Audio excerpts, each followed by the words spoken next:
Hi everyone, welcome to Ramanujan classes.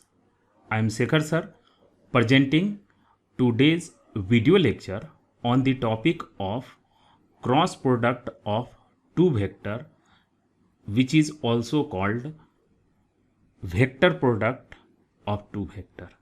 In this video lecture I will discuss at first what is cross product, then some more important points about cross product, then properties of cross product, geometrical meaning of cross product, and last different uses of cross product. तो चलिए इस video lecture को start करते हैं। तो सबसे first हम लोग ये जान लेते हैं कि आखिर क्रॉस प्रोडक्ट बोलते किसको हैं। तो क्रॉस प्रोडक्ट बताने से पहले मैं आपको ये बता देना चाह रहा हूँ कि two vectors are multiplied by two different method. One is dot product that I have already discussed in previous video lecture, and second is cross product that I am discussing in this video lecture. अगर आप previous video lecture जो कि dot product का है नहीं देखे हैं तो काइंडली सबसे पहले उसको आप देख लें, तो ये वीडियो लेक्चर और आपको क्लियर हो जाएगा। तो चलिए हम लोग ये जानते हैं कि क्रॉस प्रोडक्ट बोलते किसको है। तो if A and B are two vectors then it is multiplied by cross product, then it gives a result A B sine theta and normal vector. तो यहाँ A B, A first vector का magnitude है, B second vector का magnitude है, और sine theta में ये जो एंगल आप देख रहे हैं ये ए और बी वेक्टर के बीच का एंगल है और इसको हम बोलते हैं नॉर्मल वेक्टर। अब ये सर नॉर्मल वेक्टर क्या हुआ? तो जब हम दो वेक्टर को क्रॉस प्रोडक्ट के थ्रू मल्टीप्लाई करते हैं तो जो रिजल्टेंट वेक्टर हमें मिलता है उसका डायरेक्शन प्लेन के परपेंडिकुलर होता है। जिस प्लेन में वेक्टर ए और वेक्टर बी होता है उस प्लेन के परपेंडिकुलर उसका डायरेक्शन होता है। उसी डायरेक्शन को इंडिकेट करने के लिए ये नॉर्मल यूनिट वेक्टर हम इसमें मल्टीप्लाई करते हैं। ठीक है, तो जब हम दो वेक्टर को क्रॉस प्रोडक्ट से मल्टीप्लाई करते हैं तो रिजल्ट हमें एक वेक्टर मिलता है, जबकि हम दो वेक्टर को अगर डॉट प्रोडक्ट के थ्रू मल्टीप्लाई करें तो रिजल्ट हमेशा स्केलर क्वांटिटी मिलता है। तो इसीलिए क्रॉस प्रोडक्ट को हम वेक्टर प्रोडक्ट भी बोलते हैं। तो चलिए इसका कुछ एग्जाम्पल हम लोग जान लेते हैं कि वेक्टर प्रोडक्ट के क्या क्या मोस्ट कॉमन एग्जाम्पल होते हैं। टॉर्क, रेडियल वेक्टर, यहाँ जो आप देख रहे हैं रेडियल वेक्टर और फोर्स वेक्टर, इस दोनों का क्रॉस प्रोडक्ट हमें टॉर्क प्रोवाइड करता है। तो सर अब ये टॉर्क क्या है? तो फोर्स के एंगुलर इफेक्ट को या फोर्स के टर्निंग इफेक्ट को हम टॉर्क बोलते हैं, और टॉर्क एक वेक्टर है जो कि ऑब्टेंड हुआ है रेडियल वेक्टर और फोर्स वेक्टर के क्रॉस मल्टीप्लिकेशन से। एंगुलर मोमेंटम, ये अगेन रेडियल वेक्टर और लीनियर मोमेंटम के क्रॉस प्रोडक्ट का रिजल्ट है। एंगुलर वेलोसिटी, रेडियल वेक्टर और ट्रांसलेटरी वेलोसिटी का क्रॉस प्रोडक्ट है। Force acting on moving charge particle in magnetic field is also given by v cross b time of charge. तो ये सब के सब हमारे पास क्रॉस प्रोडक्ट के कुछ एग्जाम्पल हैं। तो चलिए इसके बारे में कुछ और जानते हैं।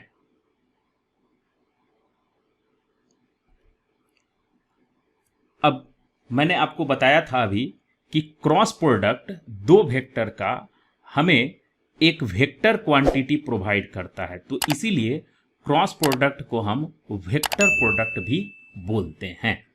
और जो भी वेक्टर हमें रिजल्टेंट वेक्टर मिलेगा वो इस प्लेन के जिसमें ए वेक्टर और बी वेक्टर जिस प्लेन में है उस प्लेन के ये परपेंडिकुलर हमें रिजल्ट मिलता है। अब यहां दो वेक्टर का अगर हम क्रॉस प्रोडक्ट से मल्टीप्लाई करते हैं तो जो रिजल्टेंट वेक्टर हमें मिलता है वो उसका डायरेक्शन मैक्सवेल के राइट हैंड थंब रूल से हमें उसका डायरेक्शन मिलता है।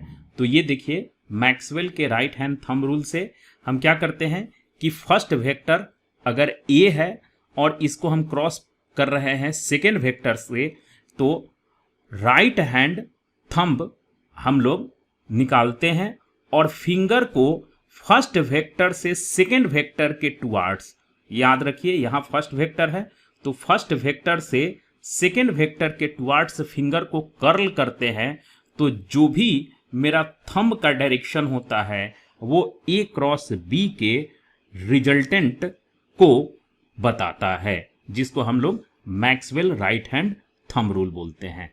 तो ये Maxwell right hand thumb rule क्या है? तो if fingers of right hand are curl in the direction of vectors then thumb always indicates the direction of resultant vector. तो यहां जो मैक्सवेल का राइट हैंड थंब रूल है ये only direction को जानने के लिए हम लोग करते हैं, इसके मैग्नीट्यूड को जानने का कुछ अलग तरीका होता है। तो याद रखिएगा Maxwell right hand thumb rule से ओनली हम डायरेक्शन जानते हैं।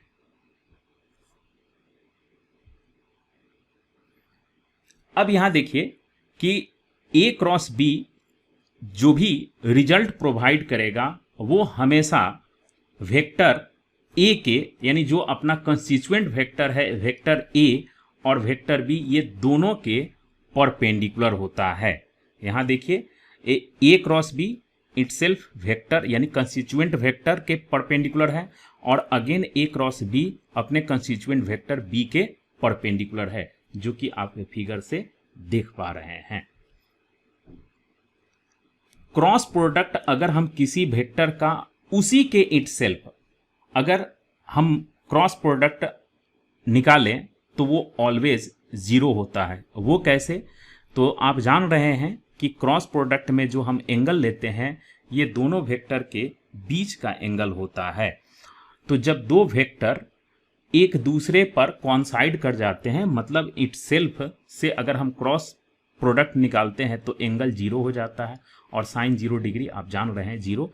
तो इस तरह से जो हमें रिजल्टेंट वेक्टर मिलेगा वो जीरो नहीं होगा, जीरो वेक्टर बोलना होगा या नल वेक्टर बोलना होगा आपको। अब अगर दो पैरेलल वेक्टर है या कोलिनियर वेक्टर है, अगर उसका क्रॉस प्रोडक्ट मैं निकालूं तो वो भी ऑलवेज नल वेक्टर होगा। क्यों? क्योंकि दोनों के बीच का एंगल अगर कोलिनियर होगा तो आइदर 0 डिग्री होगा या फिर 180 डिग्री होगा। तो साइन आइदर 0 डिग्री ले या 180 डिग्री ले, ऑलवेज वो नल वेक्टर प्रोवाइड करेगा। ठीक है, तो आपने ये देख लिया कि कोलिनियर वेक्टर और पैरेलल वेक्टर का क्रॉस प्रोडक्ट ऑलवेज एक नल वेक्टर हमें मिलता है। अब अगर हम ये देखें कि दो वेक्टर का क्रॉस प्रोडक्ट अगर नल वेक्टर हमें मिल जाता है तो इसका कंक्लूजन क्या हो सकता है? तो यहां देखिए कि A cross B is equal to हम लिखते हैं A B sine theta and unit vector normal unit vector, ये 0 है। तो यहां हम कह सकते हैं कि आइदर ए नल वेक्टर होगा, मैं ऐसे ही 0 लिखता हूं लेकिन नल वेक्टर को ऐसे इंडिकेट किया जाता है। ठीक है, मे भी हो सकता है कि बी भी नल वेक्टर हो, या ऐसा हो सकता है कि ये थीटा 0 डिग्री हो जाए। तो ये तीनों केसेस हो सकते हैं अगर इसका क्रॉस प्रोडक्ट 0 हो जाए। तो आइदर ए और बी और बोथ आर नल वेक्टर और बोथ आर कोलिनियर। तो ये मेरा कंक्लूजन हुआ कि जब दो वेक्टर का क्रॉस प्रोडक्ट नल वेक्टर हो तो क्या होता है इसका कंक्लूजन। अब यहां देखिए कि ऑर्थोगोनल वेक्टर, तो ऑर्थोगोनल वेक्टर हम किसको बोलते हैं? तो इसका मैं ऑलरेडी वीडियो बना रखा है जिसका लिंक इस वीडियो के डिस्क्रिप्शन में मैंने ऑलरेडी दे दिया है। अगर आप उसको टाइप्स ऑफ वेक्टर को नहीं देखे हैं तो पहले आप उसको देख लें, ठीक है। तो ऑर्थोगोनल वेक्टर क्या होता है, तो दो परपेंडिकुलर वेक्टर को हम लोग बोलते हैं ऑर्थोगोनल वेक्टर। तो अगर ए और बी ऑर्थोगोनल वेक्टर है तो उसका क्रॉस प्रोडक्ट ऑलवेज एक वेक्टर मिलेगा जिसका मैग्नीट्यूड उस दोनों वेक्टर के प्रोडक्ट के इक्वल होगा, ठीक है। ये एक वेक्टर है और इसका मैग्नीट्यूड उस दोनों वेक्टर के प्रोडक्ट के इक्वल होगा और डायरेक्शन इस दोनों वेक्टर के प्लेन के परपेंडिकुलर होगा, जो कि आप देख रहे हैं फिगर में। अब यहां देखिए कि आई, जे और के unit vector along 3 coordinate axis हो तो ऐसे केस में आई क्रॉस आई क्या होगा, I cross I always null vector. Same वैसे ही, क्योंकि अभी तुरंत मैंने आपको बताया है कि कोई वेक्टर को इटसेल्फ के साथ मैं क्रॉस प्रोडक्ट निकालूं तो वो हमेशा नल वेक्टर होता है, ठीक है। सेम वैसा ही अगर जे को जे के साथ अगर क्रॉस प्रोडक्ट निकाला जाए तो वो भी नल वेक्टर होगा, और के को के के साथ अगर क्रॉस प्रोडक्ट निकाला जाए तो वो भी नल वेक्टर होगा। अब ऐसा भी हो सकता है कि आई को जे के साथ अगर क्रॉस निकाला जाए तो उस केस में हमें के मिलेगा। जे को आई के साथ अगर क्रॉस करते हैं तो माइनस। तो इसका एक सिंपल सा रूल है कि हम एक सर्कल ड्रॉ करें और उस सर्कल में एंटी क्लॉकवाइज आई जे के को अगर मैं एंटी क्लॉकवाइज में लिखूं तो यहां देखिए कि अगर आई को जे से मैं क्रॉस कर रहा हूं, आई को जे से क्रॉस कर रहा हूं तो यहां मैं एंटी क्लॉकवाइज डायरेक्शन में जा रहा हूं, तो ऐसे केस में रिजल्ट मेरा पॉजिटिव होगा। और अगर मैं क्लॉकवाइज डायरेक्शन में जाऊं तो देखिए जैसे यहां के है, के को मैं जे से मल्टीप्लाई कर रहा हूं तो यहां देखिए मैं क्लॉकवाइज में डायरेक्शन में जा रहा हूं, तो ऐसे केस में जो भी रिजल्ट होगा वो नेगेटिव होगा। तो सर रिजल्ट क्या होगा, तो आप जिस वेक्टर को किसी दूसरे के साथ मल्टीप्लाई करते हैं तो जो मिसिंग वेक्टर होगा वही रिजल्ट होगा। जैसे देख लीजिए यहां मैंने आई को जे के साथ मल्टीप्लाई किया तो मिसिंग क्या है, के, तो यहां के होगा। अब ये पॉजिटिव होगा या नेगेटिव होगा, तो आप देख लीजिए कि अगर आप एंटी क्लॉकवाइज में प्रोडक्ट निकाल रहे हैं तो ऐसे केस में पॉजिटिव हो जाएगा। अब यही देखिए कि मैं जे को आई के साथ क्रॉस कर रहा हूं तो मिसिंग वेक्टर के है और ये क्लॉकवाइज है तो इसके कारण मैंने नेगेटिव लगाया।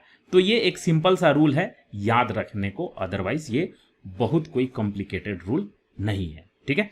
तो चलिए, और अगर मैं जे को के साथ मल्टीप्लाई करूं तो अगेन मिसिंग वेक्टर क्या है, आई, तो यहां आई रिजल्ट होगा। और ये चूंकि एंटी क्लॉकवाइज में है तो यहां पॉजिटिव, यहां ये क्लॉकवाइज में है तो यहां नेगेटिव। सेम वैसा ही के को आई से, तो यहां देखिए के यहां है और आई यहां है तो अगेन एंटी क्लॉकवाइज है तो रिजल्ट यहां पॉजिटिव। और यहां अगर मैं के को आई से मल्टीप्लाई करूं तो के को आई से ऐसे, और आई को अगर के से मल्टीप्लाई करूं तो देखिए आई इधर है और के इधर है तो क्लॉकवाइज में, तो ऐसे केस में रिजल्ट क्या होगा, नेगेटिव होगा। तो यहां तक आपको क्लियर हो गया कि 3 कोऑर्डिनेट एक्सिस के अलोंग जो यूनिट वेक्टर आई जे के होता है उसको हम क्रॉस प्रोडक्ट अगर करते हैं तो हमें रिजल्ट क्या मिलता है। चलिए,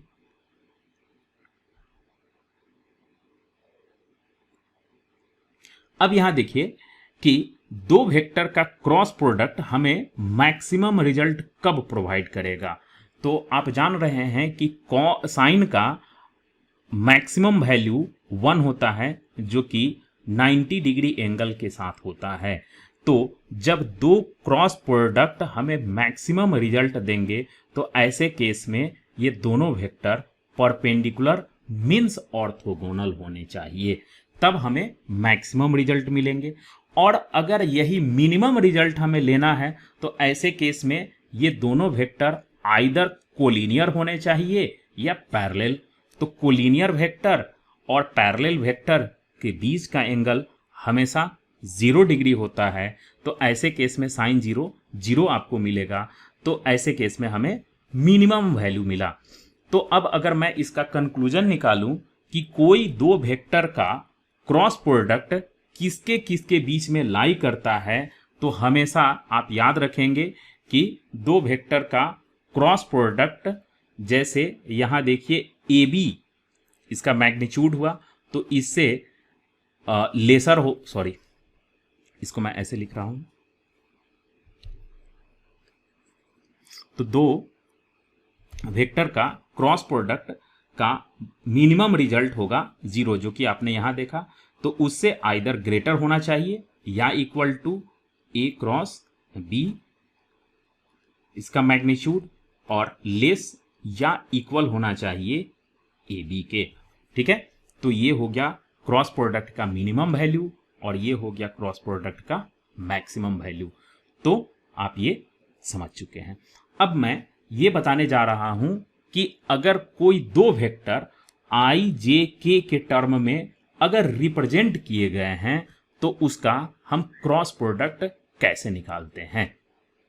तो यहां देखिए कि एक वेक्टर P है जो एक साथ 1i y1j प्लस z1k, और दूसरा वेक्टर Q है वो भी i j और k के टर्म में एक्सप्रेस किए गए हैं। तो इसका क्रॉस प्रोडक्ट कैसा होगा तो वो देख लीजिए। तो यहां मैंने दोनों वेक्टर को लिख दिया। उसके बाद है सिंपल, जो जैसे आप अलजेब्रा में मल्टीप्लाई करते हैं वैसे ही आपको यहां मल्टीप्लाई करना है। तो x1i से मैंने इसको मल्टीप्लाई कर दिया, y1j से इन सारे को मल्टीप्लाई किया, z1k से इन सबको मल्टीप्लाई कर दिया। उसके बाद अब आप देखिए यहां से कि i का i के साथ क्रॉस नल वेक्टर मिलेगा। तो यहां से यहां हम मल्टीप्लाई नहीं करेंगे, किसको मल्टीप्लाई करेंगे, सिर्फ j और k को। तो यही मैंने j और k के साथ मल्टीप्लाई किया। अब यहां देखिए j का j के साथ मल्टीप्लाई करेंगे तो अगेन नल वेक्टर होगा। तो इसलिए सिर्फ यहां मैं y1j को इसके साथ और इसके साथ मल्टीप्लाई करूंगा। ठीक है, उसके बाद यहां सेम देखिए कि k को k के साथ अगर मैं मल्टीप्लाई करूंगा क्रॉस प्रोडक्ट के थ्रू तो अगेन नल वेक्टर मिलेगा। तो इसलिए k को इसके साथ और इसी के साथ मल्टीप्लाई किया जाएगा। तो यही मल्टीप्लाई किया गया है। अब उसके बाद देखिए i क्रॉस j यहां हो गया, फिर i क्रॉस k यहां, फिर यहां से अगर मल्टीप्लाई मैं करता हूं तो j क्रॉस i ये हो गया j क्रॉस i, और यहां से j क्रॉस k ये हो गया j cross k cross i this one and k cross j this one. अब ये मैंने थोड़ी देर पहले आपको ये बताया है कि i क्रॉस j क्या होता है, i क्रॉस k क्या होता है, तो उसके अकॉर्डिंग हमें ये रिजल्ट मिलेगा। ठीक है, ऐसे। और फिर फाइनली इसको i j और k लाइक टर्म को मैं एक साथ अगर ग्रुपिंग कर दूं तो हमें फाइनल रिजल्ट ये मिलेगा। तो अब आप कहेंगे कि क्या सर इतने बड़े वैल्यू को हमें याद करना होगा? बिल्कुल नहीं याद करना होगा। इसका मैं एक ट्रिक बता दे रहा हूं। ठीक है, तो ऐसे तो इस रिजल्ट को मैं डिटर्मिनेंट के फॉर्म में भी इस तरह से, इसके बाद मैं डिटर्मिनेंट के फॉर्म में भी इस तरह से लिख सकता हूं, और आप ऑलरेडी डिटर्मिनेंट क्या होता है ये आप जान रहे हैं। तो यहां जो मैं ये रिजल्ट लिखा, इसी रिजल्ट को डिटर्मिनेंट के फॉर्म में आप ऐसे लिख सकते हैं। ये तो आप समझ गए, लेकिन मैं इसका एक शॉर्टकट ट्रिक बता दे रहा हूं। वो क्या है देखिए। सबसे पहले आप क्या करेंगे कि यहां दोनों वेक्टर को अप एंड डाउन करके लिखेंगे। याद रखिए कि i के जस्ट बिलो आपको i वेक्टर, j के जस्ट बिलो j वेक्टर और k के नीचे आपको k लिखना है। तो इस तरह से ये आप दोनों वेक्टर को अप एंड डाउन करके आप लिख दीजिए। इसके बाद आपको करना क्या है, आप i को फाइंड आउट करना चाह रहे हैं। तो सबसे फर्स्ट आप क्या करेंगे कि इस वाले को कवर कर दीजिए। ठीक है, इस वाले को आप एक कोई लेफ्ट पाम से, अगर आप राइटी हैं तो लेफ्ट पाम से इसको कवर कर दीजिए। देन उसके बाद जो आपके पास रिमेनिंग यहां आपके कोफिशिएंट बच गए उसको क्रॉस मल्टीप्लिकेशन कर दीजिए। तो यहां देखिए y1 Z2, यहाँ देखिए Y1 Z2, उसके बाद minus Y2 Z1 Y2 Z1। ये क्लियर हो गया, ठीक है। तो फिर से समझिए, हमें जिस का कोफिशिएंट निकालना होता है, i का कोफिशिएंट निकालेंगे तो इस i वाले वेक्टर को कवर कर दीजिए और जो रिमेनिंग वेक्टर बच गया उसके कोफिशिएंट को क्रॉस कर दीजिए। ये हो गया। अब अगेन मैं j को निकाल रहा हूं, तो इस बार क्या करेंगे कि j वाले वेक्टर को आप हाइड कर दीजिए, इस वाले को हाइड कर दीजिए। अब जो रिमेनिंग बच गया उसको क्रॉस करनी है। तो लेकिन याद रखिएगा कि जब j का कोफिशिएंट आप निकालेंगे तो जो क्रॉस करेंगे वो रिवर्स क्रॉस करेंगे। तो सर रिवर्स क्रॉस का मतलब क्या हुआ? तो जनरली हम लोग क्रॉस ऐसे पहले एरो करते हैं और देन ऐसे करते हैं, ठीक है। तो ये सिंपल क्रॉस हुआ। अब रिवर्स क्रॉस क्या होगा? तो रिवर्स क्रॉस के लिए आप ऐसे करेंगे। तो वो कैसे? तो सबसे फर्स्ट ऐसे लिखेंगे और देन उसके बाद आपको ऐसे, तो इसको हम रिवर्स क्रॉस। तो यहां देखिए कोफिशिएंट, जो रिमेनिंग कोफिशिएंट है x2 z1 रिवर्स क्रॉस। तो सर रिवर्स क्रॉस क्यों करते हैं? क्योंकि आप डिटर्मिनेंट में आप जान रहे हैं पहले से कि इसका j का प्लेस साइन, फेस साइन नहीं मैं बात कर रहा हूं, प्लेस साइन, यानी जिस प्लेस पर है वो नेगेटिव है, इसका साइन पॉजिटिव है और इसका साइन भी पॉजिटिव है। तो आइदर आप यहां इसके कोफिशिएंट के आगे माइनस लगा दीजिए, और अगर आप माइनस में कंफ्यूज हो जाएंगे उससे बेटर है क्या कि इसको प्लस ही रहने दें, इसके कोफिशिएंट को प्लस ही रहने दें और जो आप क्रॉस करें वो रिवर्स क्रॉस कर दें, तो सेम वही रिजल्ट आ जाएगा, ठीक है। तो इसीलिए मैं कह रहा हूं रिवर्स क्रॉस। और अगर आप रिवर्स क्रॉस नहीं करते हैं तो आप आगे में माइनस लगा दीजिए और सिंपल क्रॉस कीजिए, ठीक है। तो मैं आपको सजेस्ट करूंगा कि रिवर्स क्रॉस कीजिए। तो मैं रिवर्स यहां क्रॉस कर रहा हूं। तो x2 z1, देखिए x2 z1, देन यहां से x1 z2, यहां देखिए x1 z2, ये क्लियर हो गया। अब हमें k का कोफिशिएंट निकालना है, तो उसके लिए मैंने बताया था आपको, इस वाले k को आप हाइड कर दीजिए, ठीक है। मैंने इसको हाइड कर दिया। अब जो रिमेनिंग वेक्टर बच गया उसके कोफिशिएंट को सेम वैसे ही सिंपल जो नॉर्मल क्रॉस करते हैं वैसे कर दीजिए। तो हम यहाँ क्रॉस करेंगे, रिवर्स क्रॉस नहीं करना है इस बार, सिर्फ बीच वाले के लिए रिवर्स क्रॉस करना है, ठीक है। तो ऐसे मैंने क्रॉस किया। तो x1 कोफिशिएंट को करना है x1 y2, यहाँ देखिए x1 y2 minus x2 y1, simple है। तो अगर आप इस मेथड से करेंगे तो आपको ये एक्स्ट्रा डिटर्मिनेंट निकाल करके और फिर डिटर्मिनेंट का वैल्यू निकालने की जरूरत नहीं पड़ेगी। आप सीधे डायरेक्ट अप एंड डाउन दोनों वेक्टर को लिख दीजिए और उसके बाद है रिजल्ट वहीं सामने आप लिख देंगे। क्लियर हो गया यहां तक? चलिए अब आगे बढ़ते हैं। अब हम ये जानते हैं कि आखिर क्रॉस प्रोडक्ट का प्रॉपर्टी क्या क्या होता है। तो क्रॉस प्रोडक्ट की प्रॉपर्टी देख लीजिए। तो सबसे फर्स्ट आप यहां देखिए कि क्रॉस प्रोडक्ट क्लोजर प्रॉपर्टी को ओबे करता है कि नहीं। तो हालांकि मैंने पिछले भी वीडियो लेक्चर में ये क्लोजर प्रॉपर्टी के बारे में बताया है। क्या है closure property?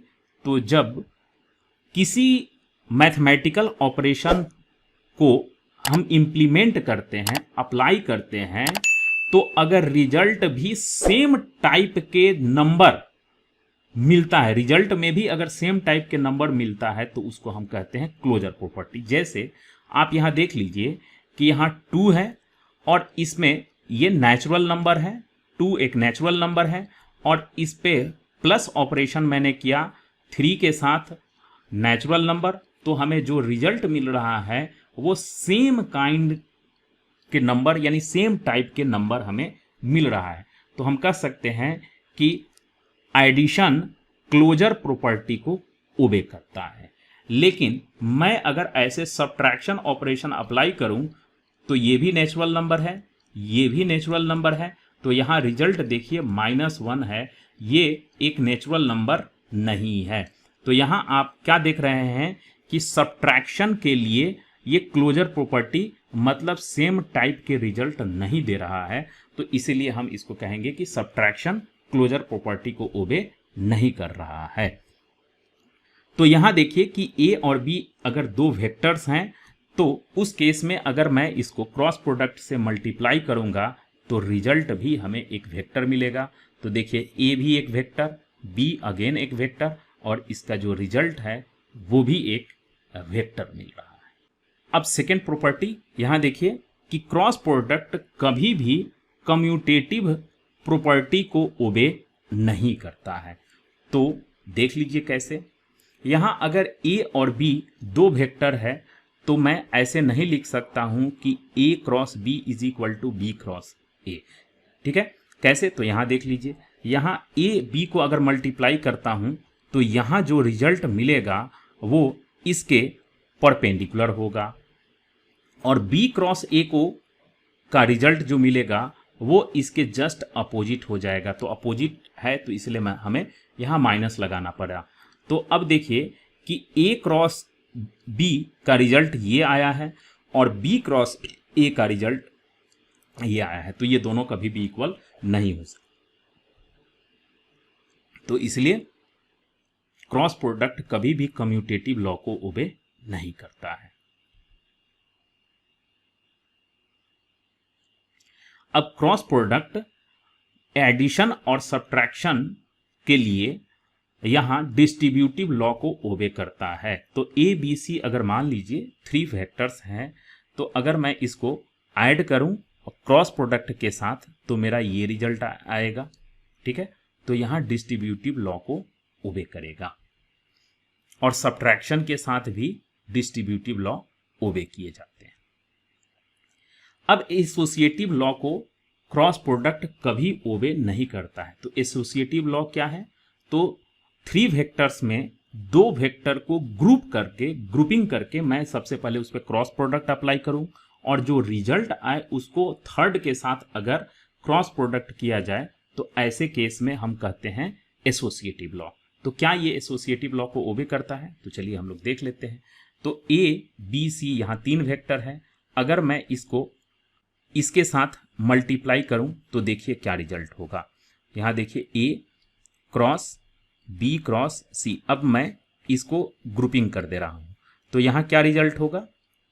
This one B C sine, मैं यहां बीटा ले रहा हूं, साइन बीटा, और साथ में ये देखिए बी सी वेक्टर के परपेंडिकुलर ये होगा। अब ये अगेन एक वेक्टर है, तो अगर फिर से इसको अगर मल्टीप्लाई किया जाए तो यहां रिजल्ट आएगा इसका magnitude B C sine beta, और उसके बाद इस वेक्टर और इस वेक्टर के बीच का एंगल, तो साइन, और ए और नॉर्मल वेक्टर के बीच का एंगल कुछ और भी हो सकता है, तो यहां गामा ले लीजिए। उसके बाद अब यहां देखिए कि ए क्रॉस बी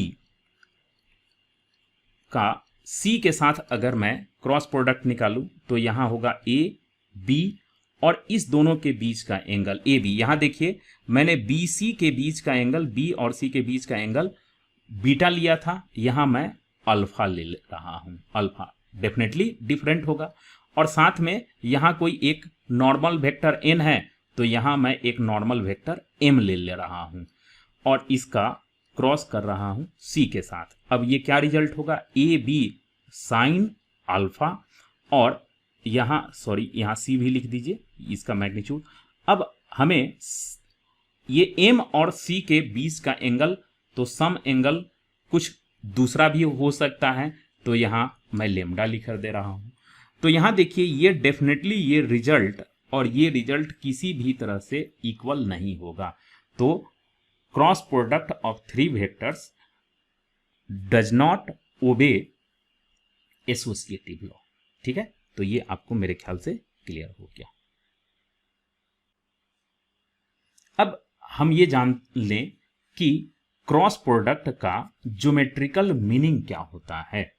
तो दरअसल जब हम दो वेक्टर का क्रॉस प्रोडक्ट निकालते हैं तो इसका मतलब होता है कि उस पैरेललोग्राम का एरिया वेक्टर निकालना, जिसमें एक साइड फर्स्ट वेक्टर से रिप्रेजेंट किए जा रहे हैं और दूसरा साइड दूसरे वेक्टर से रिप्रेजेंट किए जा रहे हैं, तो ऐसे पैरेललोग्राम जो कंस्ट्रक्ट होंगे, उस पैरेललोग्राम का अगर हमें एरिया निकालना हो तो वैसे केस में उसके साइड से जो भी वेक्टर रिप्रेजेंट किए जा रहे हैं उसका क्रॉस प्रोडक्ट निकाल देंगे तो उस पैरेललोग्राम का एरिया निकल जाएगा। तो आप जानते हैं कि पैरेललोग्राम का एरिया होता है L इंटू H। L का मतलब हुआ एक साइड और यहां H का मतलब हुआ दो पैरेलल साइड के बीच का हाइट यानी डिस्टेंस। तो इसको हम H ले लिए। अब यहां देखिए, इसको मैं इस तरह से, अब देखिए यहां जो मैग्नीट्यूड होगा वो इस पैरेललोग्राम का एरिया होगा और जो डायरेक्शन होगा इस एरिया वेक्टर, डायरेक्शन एरिया एक वेक्टर भी जैसा भी ट्रीट किया जाता है और इसको स्केलर जैसा भी ट्रीट किया जाता है। तो फ्लो के केस में जहां से कोई भी चीज एरिया से या सरफेस से फ्लो कर रहा है तो वैसे केस में हम एरिया को वेक्टर ट्रीट करते हैं। तो खैर उसमें अभी हम लोग डिटेल में नहीं जाते हैं कि एरिया किस तरह से वेक्टर है, लेकिन अगर हमें एरिया को वेक्टर जैसा ट्रीट करना होता है तो इसका डायरेक्शन हमेशा उस प्लेन के जिस एरिया, जिस सरफेस का एरिया है उसके परपेंडिकुलर होता है, जिधर से हम ऑब्जर्व करते हैं। जैसे अगर आप सीलिंग, अपने रूम के सीलिंग को ऑब्जर्व कर रहे हैं तो वो एरिया को आप ऑब्जर्व कर रहे हैं तो उसका डायरेक्शन डाउनवर्ड होगा, लेकिन वही आप ग्राउंड वाले एरिया को ऑब्जर्व कर रहे हैं तो उसका डायरेक्शन एबव होगा, ऊपर की तरफ होगा। अब साइड में, लेफ्ट साइड में वॉल को अगर आप ऑब्जर्व कर रहे हैं तो वो भी तो एक एरिया वेक्टर है, तो उसका डायरेक्शन, लेफ्ट वाले वॉल का डायरेक्शन राइट की तरफ होगा क्योंकि आप राइट से उसको ऑब्जर्व कर रहे हैं। तो जिधर से ऑब्जर्व करेंगे उधर ही उसका डायरेक्शन होगा। तो खैर उसमें हम कभी डिटेल आपको क्लियर करेंगे कि एरिया को किस सेंस में हम वेक्टर लेते हैं और वेक्टर लेते समय हमें क्या बात ध्यान रखनी पड़ती है। ठीक है, तो यहां देखिए, और इसका direction always perpendicular to the plane of ये पैरेललोग्राम होता है। तो इस तरह से जब कभी भी हमें कोई पैरेललोग्राम का एरिया निकालना होता है तो दो वेक्टर को उसके साइड से रिप्रेजेंट अगर किए गए हैं तो उसका क्रॉस प्रोडक्ट लेते हैं और वही हमें उसका एरिया दिलाता है। ठीक है, तो ये ज्योमेट्रिकल मीनिंग हुआ। नेक्स्ट अब देखिए,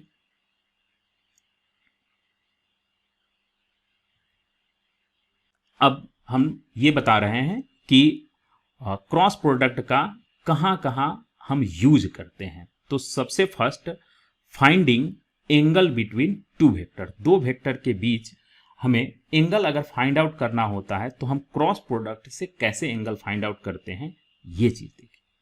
तो हमारे पास P एक वेक्टर है जो कि IJK के फॉर्म में एक्सप्रेस किए गए हैं, Q एक दूसरा वेक्टर है, ये भी IJK के फॉर्म में एक्सप्रेस किए गए हैं।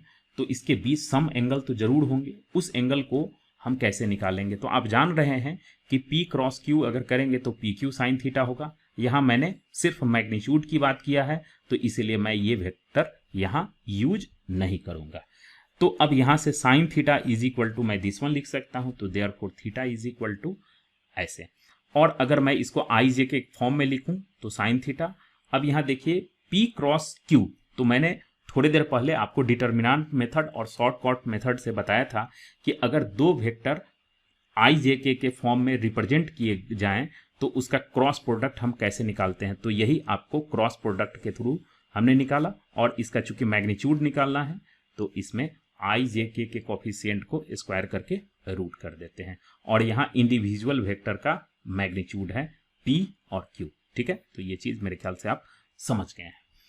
तो क्रॉस प्रोडक्ट से भी हम एंगल निकाल सकते हैं, लेकिन ये थोड़ा सा डिफिकल्ट टास्क होता है। उससे बेटर है क्या कि आप डॉट प्रोडक्ट से निकालिए। अगर आपको निकालना ही है तो डॉट प्रोडक्ट से, लेकिन जानकारी जरूर रखनी है आपको कि हम क्रॉस प्रोडक्ट से भी एंगल निकाल सकते हैं।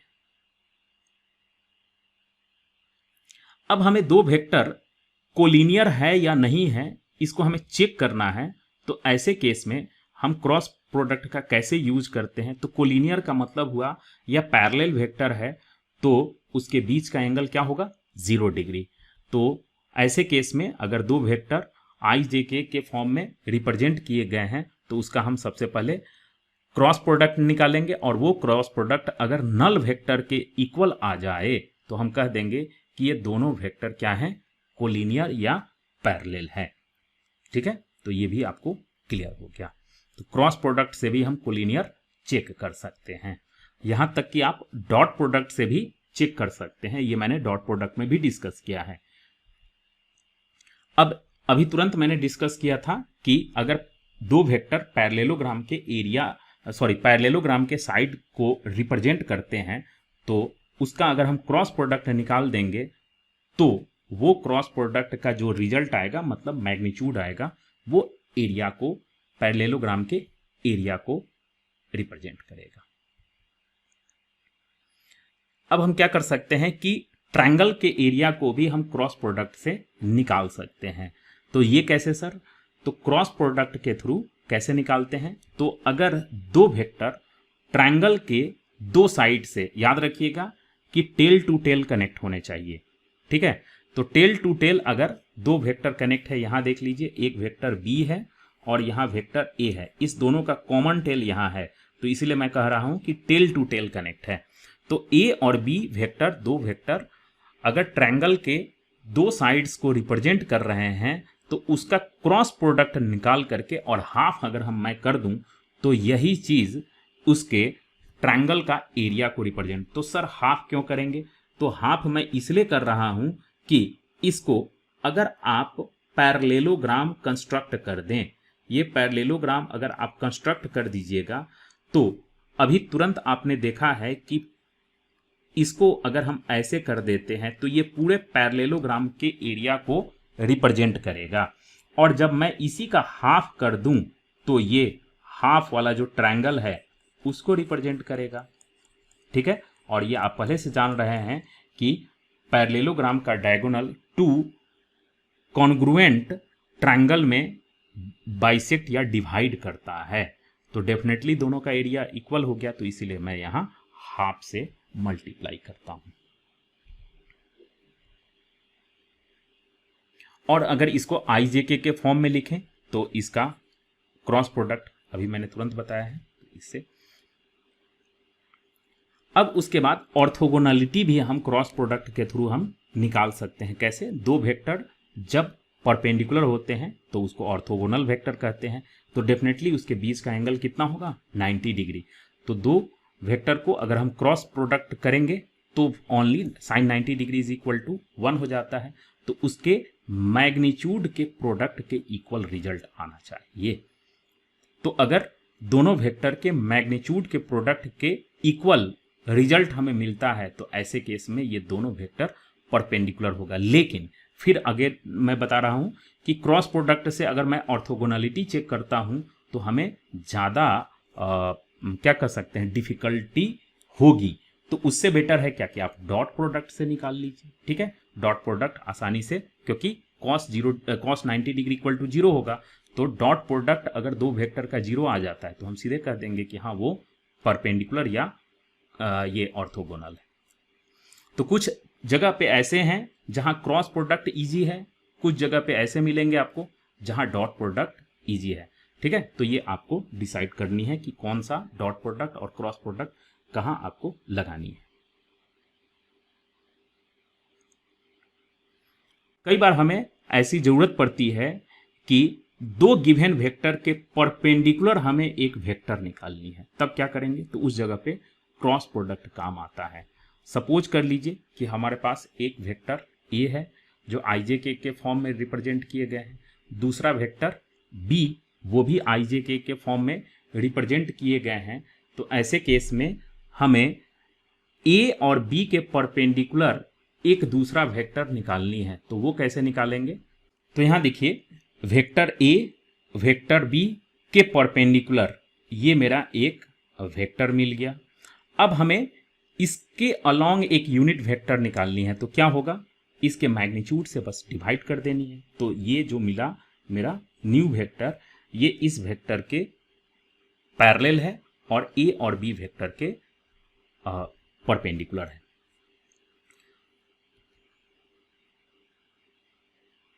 तो यहां हमने क्या किया कि ए क्रॉस बी निकाला और उसके मैग्नीट्यूड से अगर मैं डिवाइड कर दूं तो यही आपका यूनिट वेक्टर मिल जाएगा। किसके अलोंग? ए के परपेंडिकुलर भी और साथ में बी के परपेंडिकुलर भी। तो ये काम का है हमारे लिए, ठीक है।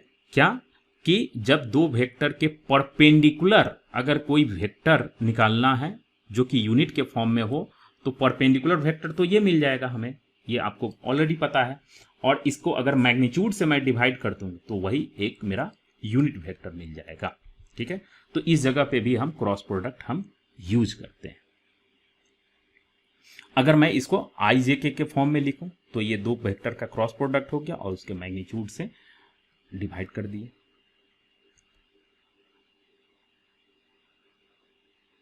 कई सारे अगर वेक्टर हमारे पास गिवन है जो कि एक ही प्लेन में लाई करते हैं, तो उन सारे वेक्टर को हम कोप्लेनर वेक्टर कहते हैं। तो क्रॉस प्रोडक्ट से हम कैसे चेक करेंगे कि दो वेक्टर कोप्लेनर है भी कि नहीं है? तो ये जनरली 3 वेक्टर के लिए हम अप्लाई करते हैं।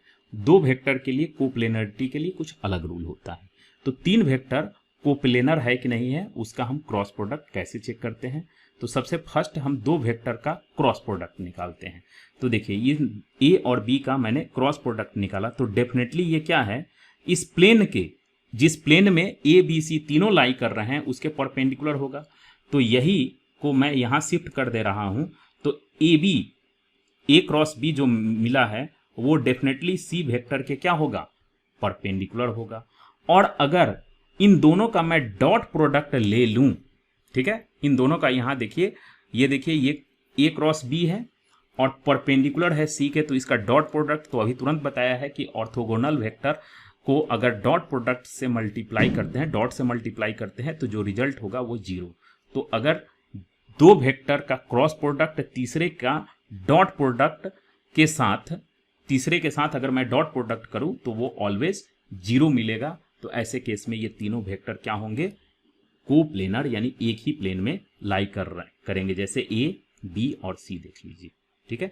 तो मेरे ख्याल से यहाँ आपको कोप्लेनरिटी तक क्लियर हो गई और साथ में ये पूरा वीडियो लेक्चर भी आपको अच्छी तरह से क्लियर हो गया होगा। तो जब अच्छी तरह से क्लियर हो गया तो एक लाइक शेयर तो जरूर बनता है, ठीक है।